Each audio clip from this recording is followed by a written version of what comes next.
Juste avant de commencer, euh, souvent quand les chrétiens, enfin les catholiques en particulier, parlent de la sexualité, de la vie affective, du couple, tout ça, c'est faudrait faire ci, faut pas faire ça, voilà, yaka, faucon, vous voyez, des repères qui sont très importants, mais des fois c'est comme une loi, quoi.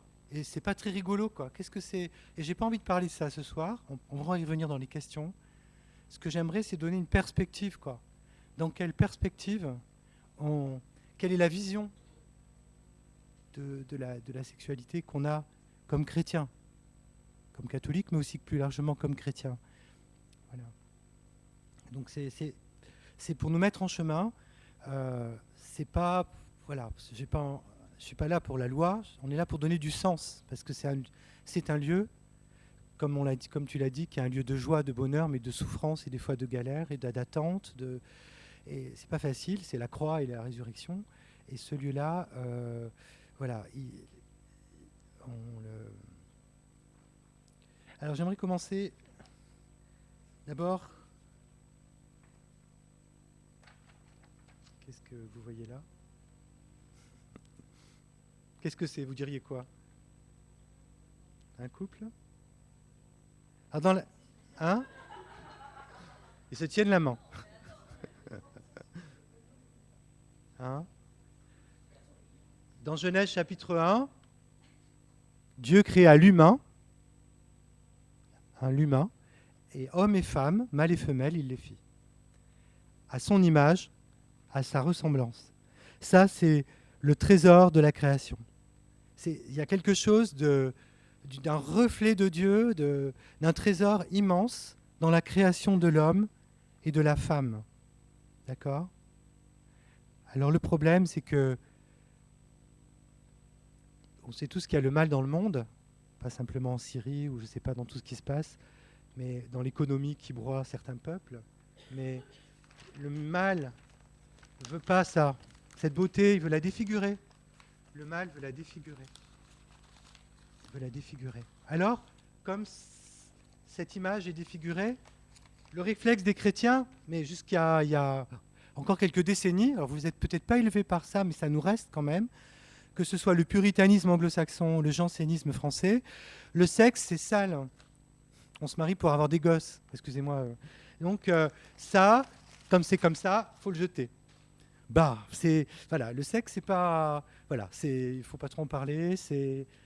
Et ça nous reste quand même parce que dans nos éducations, ça reste, même si alors c'est un peu n'importe quoi, c'est les séparations, c'est la pornographie, c'est toutes les complications de tendances sexuelles, voilà, c'est tout ça comme ça. Alors il y a eu, ce que je vous propose aujourd'hui, c'est qu'on peut dire, bon ben ça c'est, hein, c'est, enfin voilà, c'est pas trop, même si ça donne du plaisir, voilà, c'est quand même ça, ou alors faisons n'importe quoi puisque c'est comme ça quoi. Hein, on fait du fast-food, on fait du n'importe quoi avec le sexe, l'affectivité, comme on met la télé, hein, vous savez tout de suite. Et comme, ou alors on peut dire, ça c'est un banquet, quoi. Le Seigneur nous prépare un banquet. Je suis célibataire, je suis bien placé pour en parler, mais il prépare les humains à un banquet, au banquet de l'amour. Il y a quelque chose de très beau. Alors, face à l'image de Dieu, sa ressemblance qui a été froissée par tout ce qui aussi nous touche, nous des fois on est touché par ça. Hein. C'est compliqué le sexe. Il n'y a plus l'amour, je dirais, agapédon et l'amour attirance. C'est tout mélangé.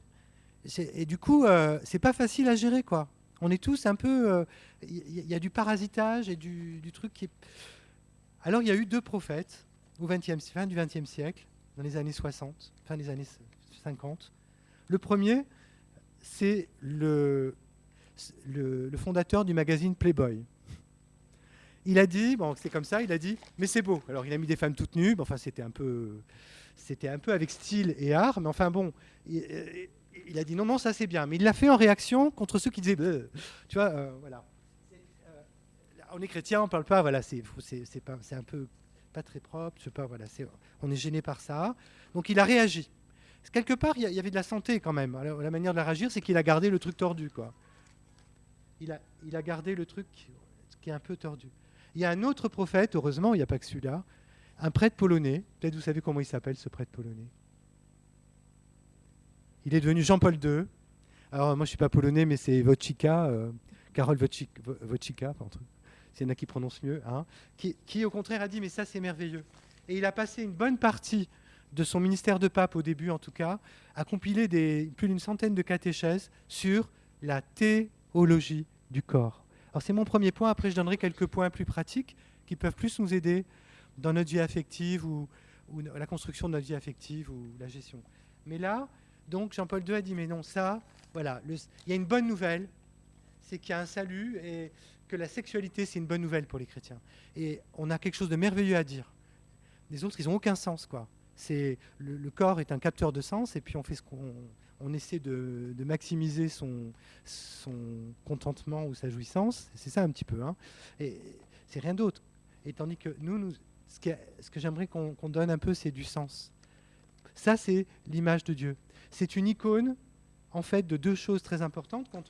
Quand on lit la Bible, d'abord, Dieu nous fait à son image. Et puis vous avez dans Éphésiens 4, Éphésiens 5, quand Paul rappelle ces paroles que Jésus redit, parce que Jésus dit, quand on dit mais c'est compliqué, il faut divorcer, tout ça, on donne des lettres de divorce, Jésus a dit au commencement, au principe, il les fit hommes et femmes. Il y a quelque chose d'un plan de Dieu. Au début de la Bible, il y a le couple. Genèse 1, Genèse 2, Genèse 3, Adam et Ève après. Hein, et ça se finit par les noces de l'agneau. Et au milieu, il y a le cantique des cantiques. Jésus aussi, il est à Cana. Il est à Cana, à un mariage, il commence. Et puis, la grande comparaison dans l'Ancien Testament, c'est Dieu est un homme qui est amoureux d'une femme, qui est ce peuple infidèle, et elle se prostitue. Et Dieu l'aime quand même, et il lui court après. Il essaie toujours de refaire son couple avec elle. Et elle se fait tabasser par ses amants, voilà, contre des arbres. Voilà. Et alors, saint Paul nous dit, quand il rappelle cette parole du Christ, l'homme quittera son père et sa mère pour s'attacher à sa femme et les deux ne feront plus qu'une seule chair. Ce mystère est une grande portée. Ce mystère, le mystère c'est Dieu. Hein.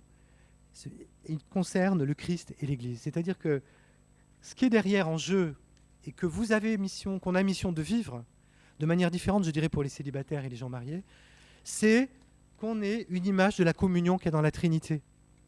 En plus, quand il y a des enfants, la famille et puis le couple est une image de la communion trinitaire. C'est la plus belle image du Dieu amour. Alors, elle est très imparfaite, elle est galère, mais dans le don que font des personnes, quand c'est difficile de rester ensemble, il y a quelque chose de Dieu, quoi. Regardez Jésus. Si vous regardez Jésus comme il aime comment? Il aime librement. Il est libre d'aimer. Il n'est pas obligé de nous aimer, Jésus. Il est libre et il nous aime fidèlement. Il est vraiment fidèle, Jésus. Et puis, il nous aime d'un amour total, pour toute la vie. Et il nous aime pour que ça porte du fruit, pour qu'il y ait de la vie là-dedans. Eh bien, c'est 4 choses qui est l'amour comme Jésus aime. Il dira d'ailleurs, ceci est mon corps. Hein. Dieu s'est fait homme, Dieu s'est fait corps. Il a pris un corps, c'est vachement important la chair. Il ne faut pas la mépriser. Et alors, Jésus, il dira, ceci est mon corps, cette manière de... Hein? Pardon? Merci Marie-Anne. Merci pour ceux qui suivent. Je vous remercie. Après ce chinois, ce gâteau et cette glace. Voilà. Donc, tu m'as coupé dans mon développement. Non, mais c'était très bien. Tu as raison, parce que du coup, c'est une manière, il faut redresser les choses. Donc, voilà, ceci est mon corps. Cette manière de Jésus, c'est le mariage. Le mariage chrétien, c'est quoi? C'est aimer comme Jésus, hein, librement. Je suis libre, je suis fidèle. C'est total, c'est-à-dire c'est pour toute la vie. Et c'est pour porter du fruit. Si vous aimez quelqu'un comme ça, vous allez à l'église et vous dites on veut bien tous se marier. Et vous êtes prêt à faire l'amour. Parce que faire l'amour, c'est se redire ces paroles-là, quoi. C'est le langage, voilà, c'est le langage de ce don. Où on se redit ce qu'on se dit le jour du mariage. On le dit avec son corps. Hein.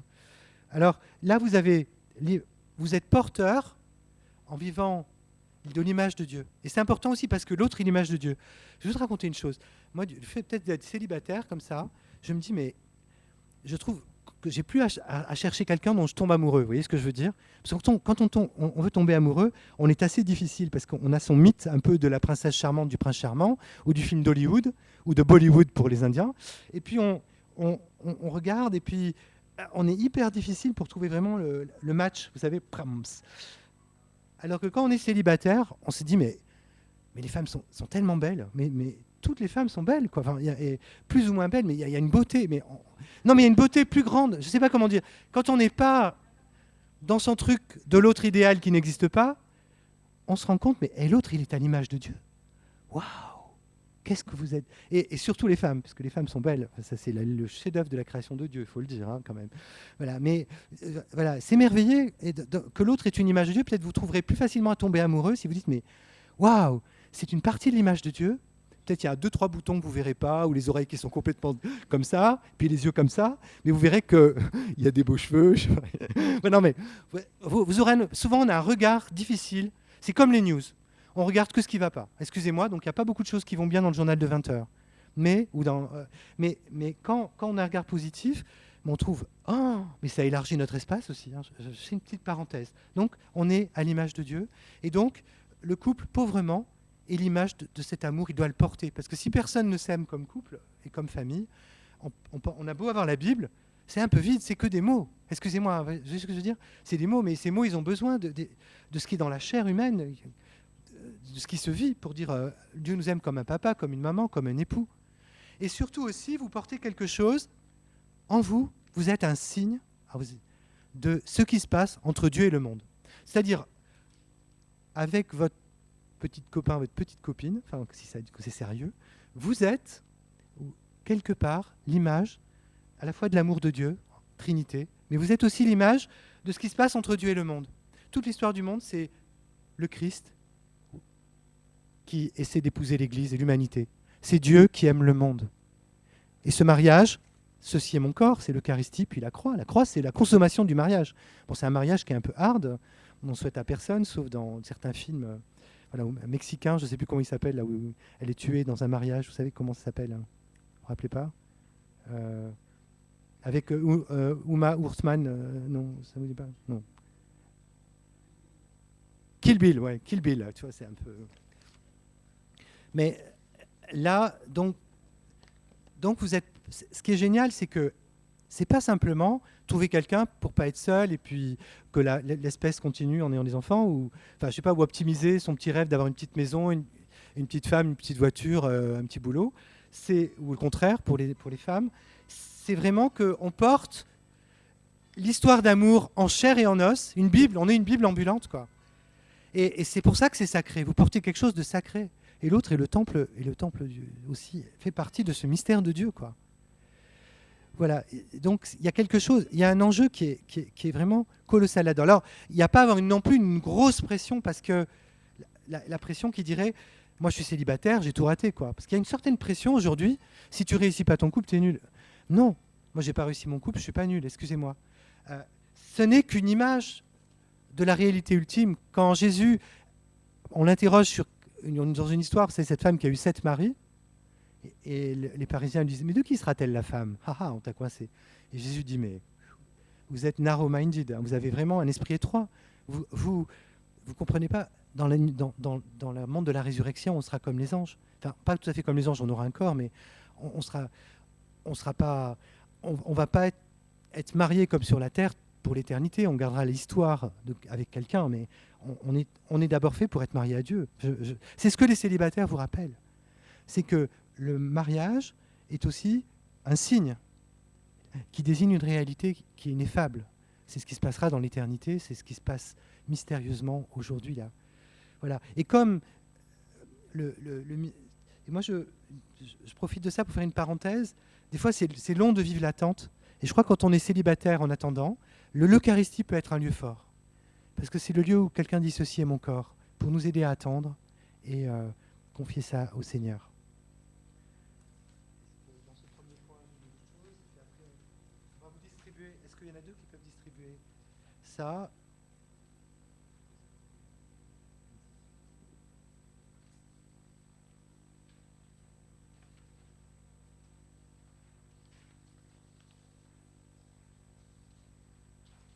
Et c'est pour ça qu'il y a quelque chose de sacré, de magnifique dans le mariage, au-delà même de ce qu'on idéalise du prince charmant et tout ça, d'être avec l'autre qui est comme il est, avec la grâce de Dieu, mais de porter cette mission, d'être ce signe de Dieu, quoi, sur la terre. Et Dieu vous donnera sa grâce, quoi. Il s'agit plus que de votre petit contentement, quoi. Et il y a peut-être là-dedans, dans vivant cette vocation, quelque chose qui sera donné. C'est les hindous. Quand j'étais longtemps à Paris avec Jean Hubert, là, il y avait beaucoup d'Indiens. Et les Indiens disaient, vous, en Occident, ça commence bouillant, puis petit à petit, ça se refroidit, puis ça devient froid, puis on se quitte. Chez nous, alors je ne fais pas du tout l'apologie du mariage indien, qui est arrangé, où on n'est pas à la liberté de choix. C'est pas vraiment un mariage. Mais ils disent des fois, ben, on ne s'est pas vraiment choisi, on a vaguement accepté entre trois le moindre mal, donc ou le mieux bien, enfin peut-être pas. Mais ils disent, mais des fois, on met la mijotée, puis ça devient chaud. Il y a des très beaux amours qui ne commencent pas par la passion et qui vivent cette. Mais il faut qu'il y ait la liberté. C'est là que mon exemple. Moi, je suis frappé par un couple que j'aime beaucoup. Quand ils étaient étudiants, ils étaient amis. Il n'y a pas eu un gros coup de foudre, mais ils étaient bien ensemble. Et puis, ça s'est construit. Et c'est un beau couple aujourd'hui, 30 ans après, quoi. Je veux dire, voilà, il y a des couples qui commencent dans l'extase. Si vous remarquez la littérature, Don Juan, pas Don Juan, mais Tristan Iseult, ça finit par la mort. Hein. Roméo et Juliette, ça finit par la mort. Il y a un truc absolu, idéal, qui, même dans la littérature, ne peut pas continuer. Comment on va faire pour rester dans cette perfection de l'autre? Non, il y a quelque chose qui se construit. C'est là où on va venir avec l'autre petit plan. Alors, on va balayer ça rapidement. Ça vous donne quelques points de repère. Vous avez tous le petit papier?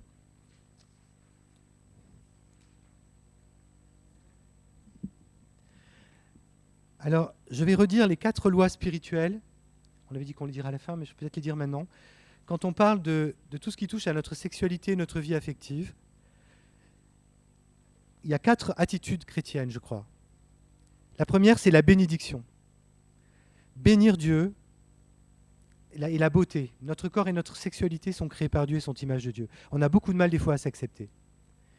C'est lourd, hein, des fois on a à se bagarrer. Puis on a aussi la maladie, on a aussi voilà, la souffrance. C'est pas facile. Mais on a un réflexe de louange à avoir, comme sur les autres aussi. Et si on est plus positif, on trouvera plus facilement à tomber amoureux, je vous le dis. Si vous êtes plus positif, vous verrez que les gens sont plus beaux que vous ne le pensez dans la représentation que vous en faites dans votre tête. Si vous avez un regard qui s'émerveille. Ça ne veut pas dire qu'il faut tomber amoureux de tout le monde, parce qu'il faut quand même restreindre. On s'en sort plus. Vous voyez ce que je veux dire? Mais des fois, on est trop... moi, quand j'étais, pas sur la fin, mais à un moment, j'étais trop... dans mon lycée, quelle est la plus jolie fille? Blonde aux yeux bleus, machin, quand elle ressemblait à Catherine Deneuve à l'époque. Je tombe amoureux d'elle. Moi, je n'étais pas à la hauteur au niveau du niveau, quoi. Enfin, voilà. Je n'étais pas dans le top 10 des 10 plus beaux mecs du lycée, quoi. Bon. Bah, voilà. Et du coup, bah, je m'ai rendu malheureux pendant 3 ans. Enfin, et à un moment, il faut... Voilà. Donc, j'exagère un peu. Après, j'ai un peu changé, hein, j'ai adapté un peu, voilà. Avant d'être prêtre, hein, parce que j'étais prêtre, j'ai entré au séminaire qu'à 29 ans dans la communauté. Donc, première chose, bénir Dieu. Hein, c'est ce que je disais, ça c'est beau, même si c'est compliqué, j'ai des problèmes, et chez moi il y a des trucs qui sont un peu de traviole. C'est beau, c'est beau, c'est beau. La deuxième chose, c'est ce que vous disiez, ouais, c'est complexe et difficile. C'est le lieu de la blessure, de l'épreuve et du péché. Et on est tous pécheurs, quelque part. Et on a tous besoin, par notre égoïsme ou par notre sensualité, ou par... Voilà, on est différentes choses, mais on est tous pécheurs et du coup, c'est là qu'on a besoin de Dieu. On est des pauvres. On a vraiment besoin. Et alors, c'est là qu'on a, troisième point, l'amour et la miséricorde de Dieu. Ma vie affective et sexuelle, c'est vraiment le lieu privilégié où Dieu m'accueille. Parce que je souffre d'être tout seul, j'en ai marre, ou parce que j'ai été blessé, j'en ai pris plein la tête, et peut-être même des choses très graves quand j'étais enfant, ou des choses terribles. Le Seigneur, il y a un chemin, voilà, il nous sauve, il y a un pardon, une guérison, et il y a une restauration. Alors tout ne sera pas guéri dans notre vie humaine, mais il y a vraiment une restauration. Il y a une maturation de la sexualité. Même quand on est célibataire, il y a une manière, moi je suis content d'être un homme, d'avoir une sexualité. Quand je vois une jolie fille, pouvoir, sans trop m'attarder, mais dire béni sois-tu Seigneur. Enfin, il ne faut pas après s'attarder, parce que c'est plus tout à fait... Voilà, mais c'est bien de trouver que les gens sont beaux, et qu'il y a de la beauté, voilà, que ça reste à sa juste place. Donc, l'amour et la miséricorde, on a vraiment besoin de confier ça à Dieu. Peut-être Et puis, quatrièmement, c'est un chemin. On vous montre des trucs, ouais, on est l'image de la Trinité, le Christ et l'Église, tout ça, c'est génial. Mais là où j'en suis, moi, j'ai mes problèmes, j'ai mes sacs à dos, j'ai mes blessures, j'ai mes... voilà. Mais ce qui est important, c'est qu'après, si je veux par exemple, me garder avec mon corps pour celle avec qui je ferai ma vie ou celui avec qui je ferai ma vie. Pour avoir cette force, il faut que j'ai une bonne perspective. Parce que des lois pour des lois, c'est nul, excusez-moi. C'est parce qu'on a quelque chose de beau qu'on veut garder qu'on peut aller dans cette direction. Et ça, les gens qui font n'importe quoi avec leur corps, ils n'ont pas de perspective, ils n'ont pas de sens à leur sexualité. C'est juste du plaisir, notre corps est un capteur. C'est là que j'en viens. Donc c'est un chemin, de là où j'en suis. Il y en a qui sont meilleurs que d'autres. Il y en a qui, par leur éducation, ils ont plus de vertus, ils sont moins abîmés. Ben, voilà, mais il y a un chemin pour chacun. Notre chemin, il ne faut pas se comparer aux autres. Comparaison, poison. Il y en a qui n'ont pas eu de chance, ils ont vraiment tout pris sur la tête. Ben, le Seigneur, il le sait, quoi. Toi, tu as été bien shapé, je ne sais pas comment dire, formaté depuis ta naissance, ben c'est bien, tant mieux. Il y en a qui sont vertueux de leur naissance. Pas complètement, parce qu'on est pécheur. Alors le corps, notre corps vécu comme une joie et comme une épreuve. Donc c'est vrai que c'est une joie, notre corps, quand même, quand on a bien couru. Et des fois, c'est l'épreuve, oh zut, voilà, j'ai du mal, je souffre, j'ai du mal à m'accepter. Donc, vous avez le corps comme idole. C'est bien de se rappeler ça, surtout dans notre société, avec Playboy, Vogue Magazine. Il y a une sorte mais c'est affreux, quoi. Une sorte il faut pas. Pour ça il faut faire dans notre anticulture, quoi. Il faut qu'on soit dans une culture parallèle parce que ça commence à. Il y a une pression qui est pas belle. C'est pas vrai que les standards sont les. Il y a du mensonge là qui rend malheureux tout le monde, quoi. C'est fou. Et le corps n'est pas une idole. Et alors il y a l'âme sans le corps. Il y a aussi le corps sans âme, le capteur de plaisir dont j'ai parlé. Ce qui est important, c'est que je suis mon corps. Même le fait de donner un baiser, je ne mange pas une glace à la vanille, je communie profondément aux profondeurs de l'autre. On n'a peut-être pas besoin d'être marié pour donner un baiser, mais il faut quand même communier profondément dans la tendresse et avoir une perspective.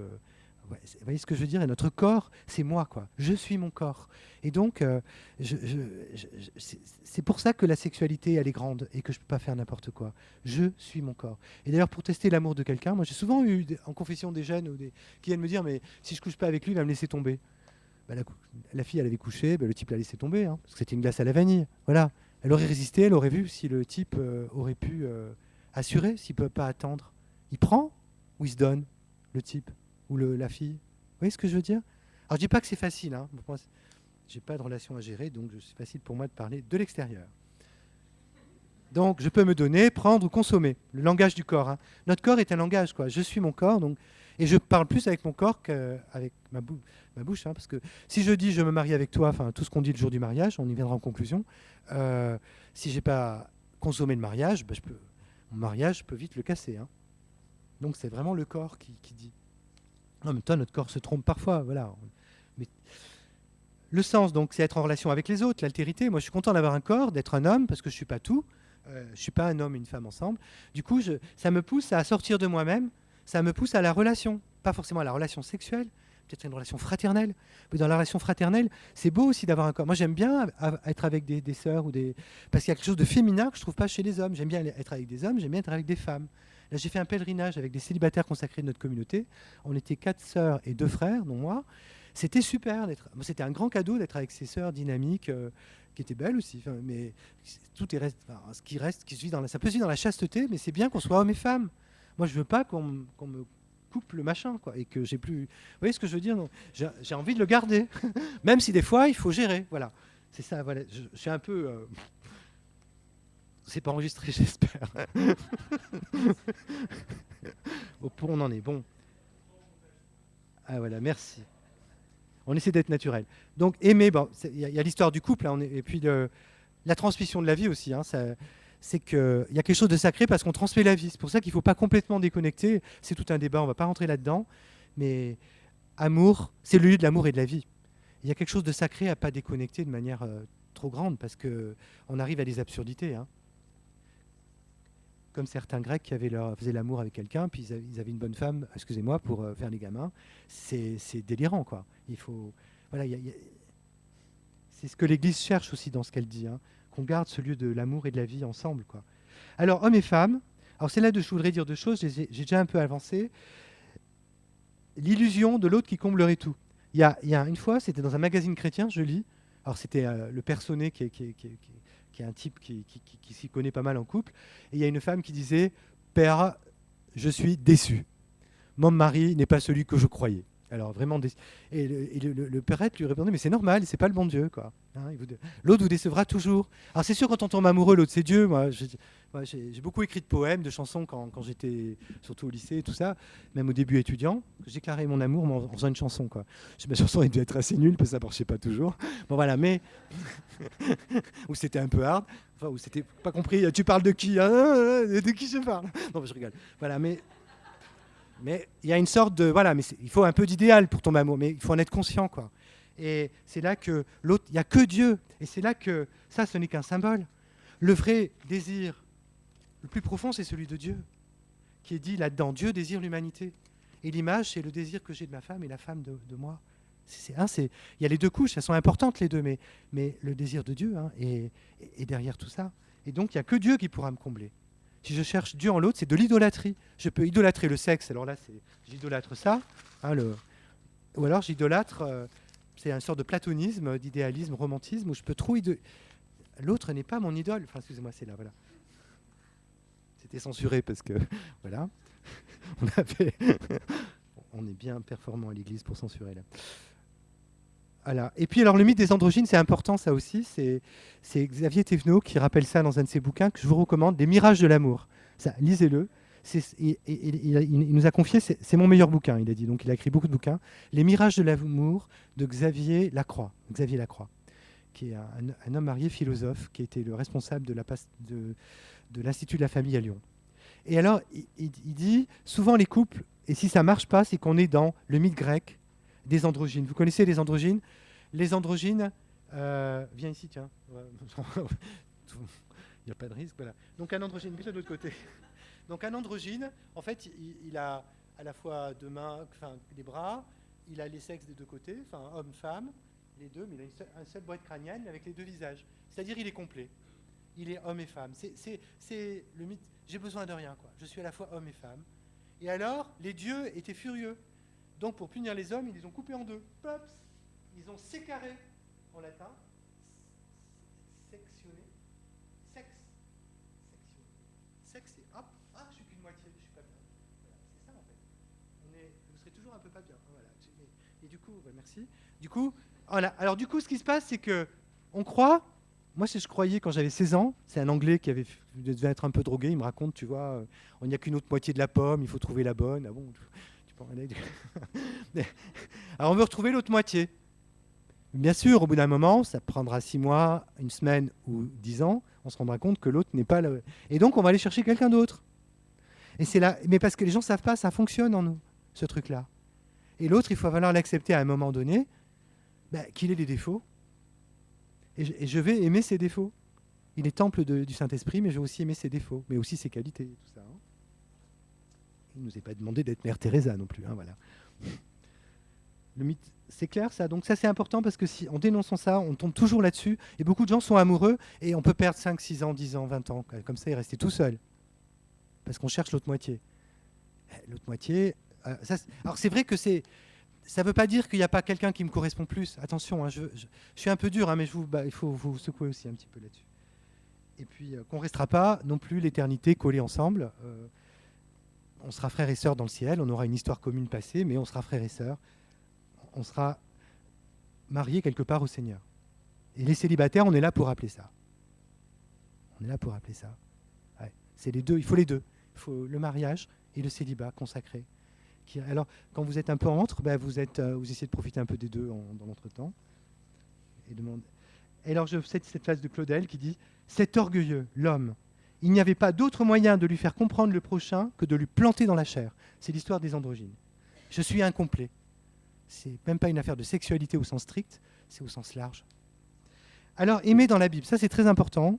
Je vais vous donner les mots qui sont utilisés par la parole de Dieu pour dire l'amour. Et dedans, il y a un enseignement super. Le premier, d'abord, dans l'Ancien Testament, il y a un amour qui est plus passif, c'est Ahaba, c'est la passion et le désir. Hein, et puis vous avez Chesed, c'est plutôt la miséricorde, la bonté, la gentillesse, la tendresse. C'est plus actif. Il y a un amour qu'on subit plus, on est touché, on est amoureux, on est attiré sexuellement, qu'est-ce qu'elle est belle, qu'est-ce qu'il est beau, je sais pas quoi, qu'est-ce qu'il est chouette. Mais il y a aussi quelque chose qui se construit plus, l'attention, quelque chose où on se donne. Alors dans le Nouveau Testament, qui est écrit en grec, Vous avez 3 mots, et moi je vous incite à bien avoir ces 3 mots pour relire votre amour quand il naît dans votre cœur ou dans une relation que vous construisez. Et je vous propose que l'amour, c'est une tresse à 3 fils, pour les filles qui font des tresses là. Vous avez d'abord Eran, en grec c'est Eros. C'est à donner érotisme, c'est la passion, c'est la sensualité, c'est un manque à satisfaire, c'est le désir sexuel, c'est la jouissance, c'est le sentiment fort. Et c'est un peu passif. Bon, ça s'entretient, hein, mais c'est plutôt... on reçoit souvent, hein, on le subit même si on le cultive. Et ça, c'est très important quand on s'aime. Il faut qu'il y ait ça quand même quand on s'aime, sinon ça ne marche pas. Mais s'il n'y a que ça, votre amour ne marchera pas, hein, c'est sûr. Parce que ça s'éteint, ça s'en va et ça revient, comme dit une vieille chanson des années 60. Philein, donc philo, philosophie, hein, l'amour de la sagesse, c'est l'amitié. Je l'ai mis parce que, avant de sauter à agapé, qui est un amour un peu spirituel, l'amitié, la tendresse, la vertu, le partage, la bienveillance, c'est actif. Je veux dire, un couple chrétien, c'est un frère et une sœur aussi. Et un frère et une sœur, ça se construit une vie fraternelle. Et une amitié. Je crois qu'il doit y avoir une amitié. C'est pour ça que l'Église, par exemple, dans les fiançailles, dit vous ne deviez pas tout de suite coller l'un à l'autre, mais essayez d'écrire des lettres, d'avoir des gestes de tendresse. Pas tout de suite, parce que ça laisse l'espace de la communication. Et donc, là, il y a quelque chose qui se construit de l'amitié. Et puis, il y a agapane. Dans la Bible, c'est l'amour-don. L'amour qui vient de Dieu, c'est l'amour dont Dieu nous aime. Mais il nous aime aussi de philo, Dieu, et de héros, hein, attention. Il nous aime de passion, Dieu. Donc aucun de ces amours n'est à dédaigner. Il y a un autre plan à l'amour, c'est le don. Il ne peut pas y avoir que ça, parce que moi je donne, et je suis fatigué. Là. Voilà, on ne peut pas donner tout le temps. Hein. Mais il y a un truc de don. Hein. Là, quelqu'un était malade, dans son longue maladie, son mari est parti. Quoi. Ça ne m'intéresse pas d'être une femme malade, je ne m'amuse plus. Quoi. C'est dur. Hein. Et là, c'est là qu'il y a l'agapé, hein, le don. Ben, je suis marié à toi, puisque je vais assurer. Quoi. C'est plus rigolo, hein. Mais se donner, l'inconditionnel, libre, gratuit, qui vient de Dieu. Et c'est là que le agapé, autant l'éros, il est très humain, enfin je suis attiré par quelqu'un, puis après le philo, l'amitié, je la construis, comme la vie fraternelle, où je construis, je communique, j'écoute, je pose des gestes. Autant l'agapé, souvent c'est quelque chose du don, mais j'ai besoin de l'énergie de Dieu, quoi. C'est le Saint-Esprit qui m'aide à aimer d'agapé. Et c'est là que nous, les chrétiens, on peut aimer sans être chrétien. Mais le chrétien, il s'est nommé que dans mon amour, il y a une partie qui prend sa source en Dieu. Et si je vis de cet amour, je suis avec Dieu. Et les couples qui s'aiment vraiment dans l'agapé, ils ne sont pas loin de Dieu. Ou dans la vie qui n'est pas le couple. Hein. Je suis dans l'agapé. Donc, regardez, relisez un amour que vous avez avec quelqu'un. Siècle de l'éros, c'est un peu léger. Hein. Si, peut-être, il y a des amours pour ça, peut-être qu'ils vont commencer fort en philo, en amitié. Il y aura un peu d'éros, mais il ne sera pas aussi grand qu'avec d'autres gens. Puis à petit, il va se développer. Puisqu'on le subit. Enfin, vous voyez ce que je veux dire? Il y a des choses, donc il faut être attentif à ces 3 trucs. Et nous, on a plutôt dire, bon, il y a un gros éros, et puis après on met d'autres choses. Non, il peut y avoir aussi une amitié, et puis tout s'interagit. Hein. Mais voilà, je vous conseille de vraiment garder ces 3. C'est une grille de lecture précieuse, quoi. Surtout dans un couple, pour voir qu'on ne part pas en why. Sentiment, volonté, liberté. Donc c'est ce que j'ai mis. Hein, je le redis, c'est une porte ouverte. J'arrive à ma conclusion. Les sentiments sont fragiles et fluctuants. Tomber amoureux, être attiré sexuellement, ne sont pas suffisants pour durer. C'est la culture du jetable. Hein. 50% des mariages, mais 50% réussissent, mais 50% des mariages cassent. En Amérique, 50% des gens sont seuls. Alors, je ne sais pas s'ils ont compté les bébés et les ados. Mais enfin, 50% des gens vivent seuls. Soit ils sont célibataires, soit ils sont séparés. Il y en a beaucoup. Soit peut-être c'est des enfants, ou c'est avant de conclure les affaires.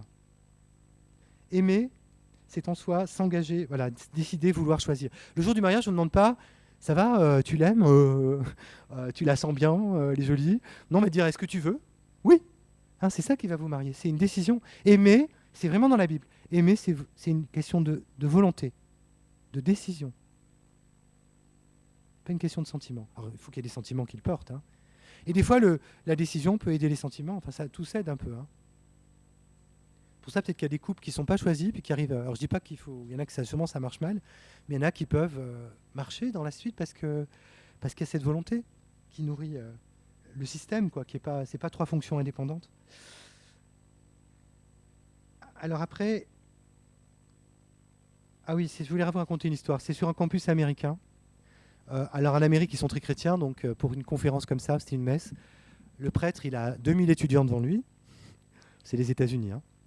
Et alors il dit aux filles du campus, alors vous n'êtes plus étudiants tous, hein, c'est plutôt des étudiants, hein, 18, 20, 23 ans là. Et il dit, j'aimerais savoir, c'est pour commencer son homélie, ils ont tous écouté après. Hein.